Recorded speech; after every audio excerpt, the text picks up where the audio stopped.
Hello everyone, and welcome to Truong English Podcast.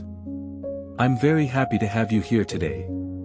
This podcast is designed to help you improve your English naturally through listening to clear, practical, and engaging English, whether you're learning English for school, work, travel, or personal growth. Take a deep breath, relax, and enjoy today's English listening practice. Now, let's get started. In today's episode, we'll explore the interconnectedness of nature and human health.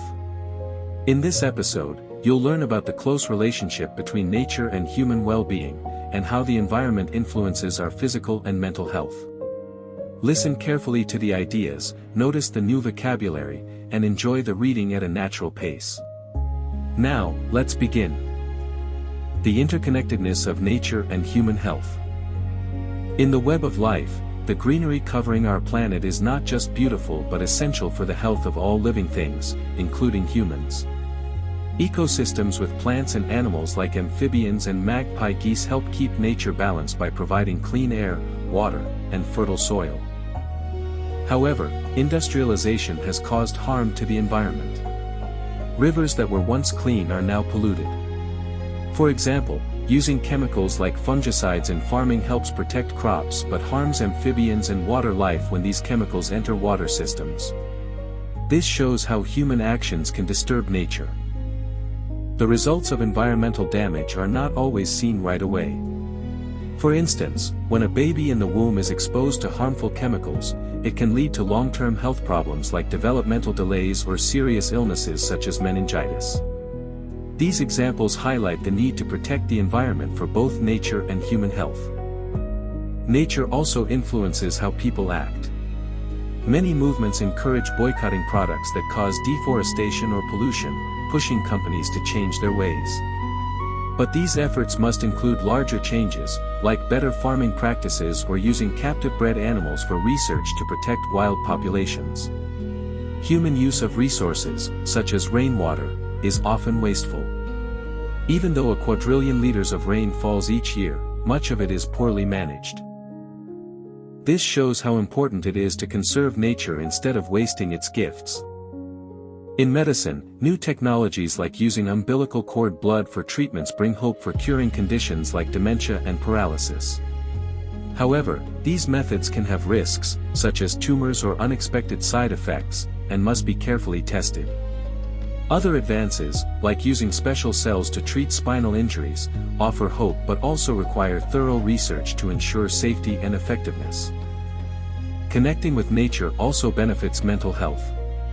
Simple activities like aromatherapy, which uses plant oils, can reduce stress and anxiety.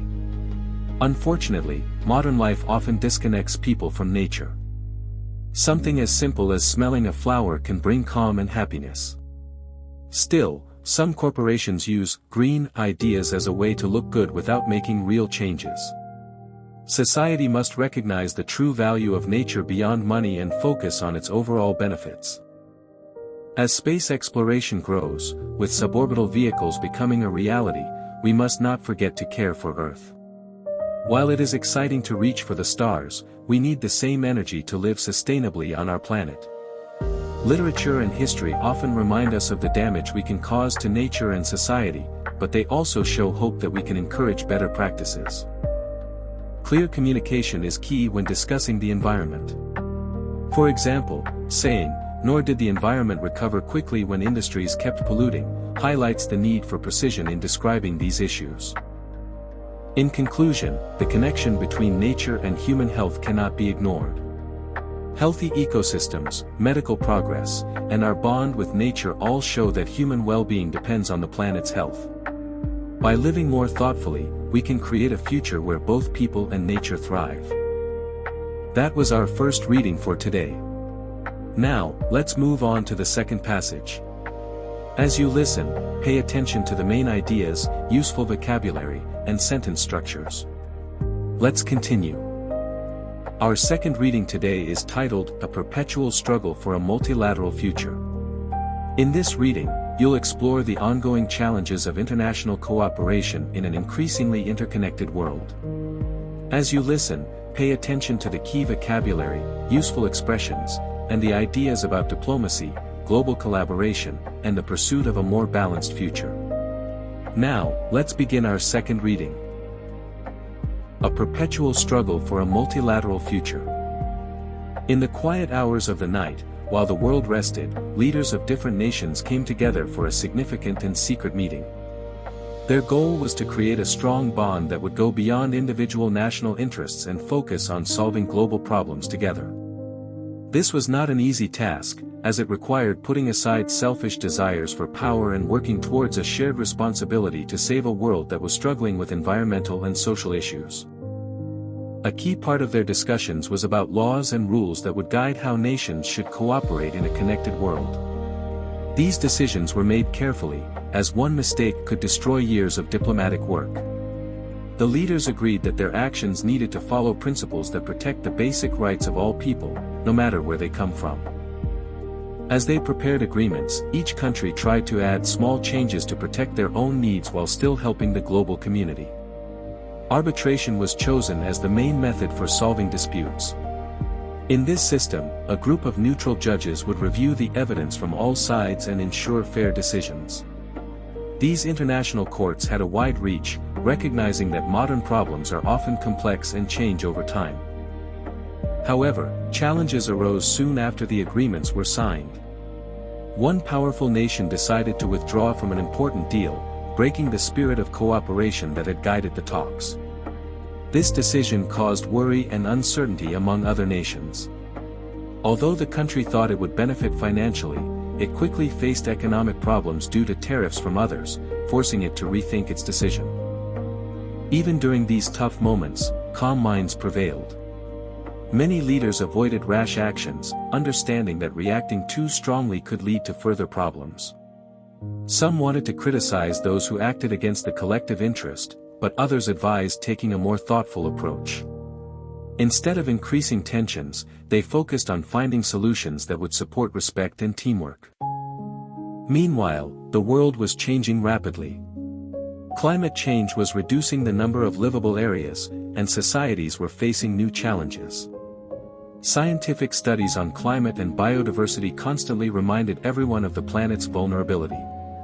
But these studies also gave hope, showing a way forward and inspiring leaders to remember that the Earth's future depended on their decisions. As the new agreements were implemented, nations agreed to follow stricter rules that not only relied on diplomacy but also showed a true commitment to protecting the rights and dignity of all people. These rights became the foundation of a new global system. While the path ahead was expected to be difficult, the dedication to building a fair and lasting world order remained strong. Leaders believed that, despite the challenges, a brighter future could still be achieved. Excellent! We've just finished our second reading. Now, let's move on to our final reading of today's episode. Now it's time for our third reading, the Gauntlet of Life. In this passage, you'll explore the challenges, choices, and obstacles that people encounter throughout life, as well as the resilience and determination needed to overcome them. Listen carefully, pay attention to the key vocabulary, useful expressions, and the deeper message behind the passage. Let's begin. The Gauntlet of Life. Life, in all its unpredictability, can often feel overwhelming. The unexpected challenges, the twists and turns, and the moments of doubt can sometimes make it seem like we are merely drifting along. Yet, in the midst of all this, we meet people who remind us of the strength within us, people whose stories inspire us to take charge of our own lives. I met one such person on a quiet afternoon in the park. The old man, seated on a wooden bench under the shade of a large tree, greeted me with a warm smile.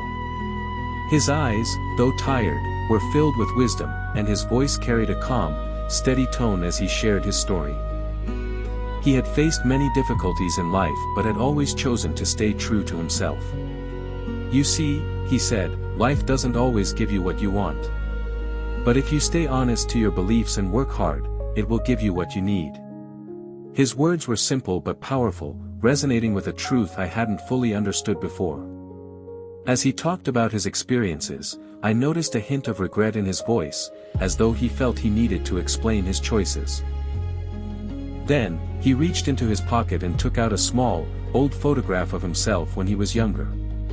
He held it tightly, showing how much it meant to him. "This was taken right after I decided to stick to my values, no matter the cost," he said. "It hasn't been easy, but I have never regretted it." As our conversation came to an end, the old man shared one last piece of advice: life is always moving forward, even if we don't realize it. It's up to us to either let it knock us down or take control and guide it ourselves. With that, he stood up from the bench, moving slowly but with purpose, and walked away, leaving me to think about the meaning of his words. From that short meeting, I learned more about strength and the human spirit than I had in years of school. Life, I understood, isn't just about getting through the challenges we face but about accepting them, knowing they shape us into who we are meant to be. In that moment, I made a quiet promise to myself, to live with purpose, take every challenge as a chance to grow, and never let excuses stop me from reaching my true potential. That brings us to the end of today's episode. We hope you enjoyed today's 3 English readings and learned some new vocabulary, useful expressions, and ideas along the way. Remember, improving your English takes time and consistent practice. Keep listening, keep learning, and most importantly, enjoy the journey. If you found this episode helpful, don't forget to like this video, subscribe to Truong English Podcast, and share it with your friends who are also learning English.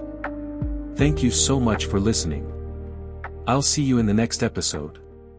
Goodbye, and have a wonderful day.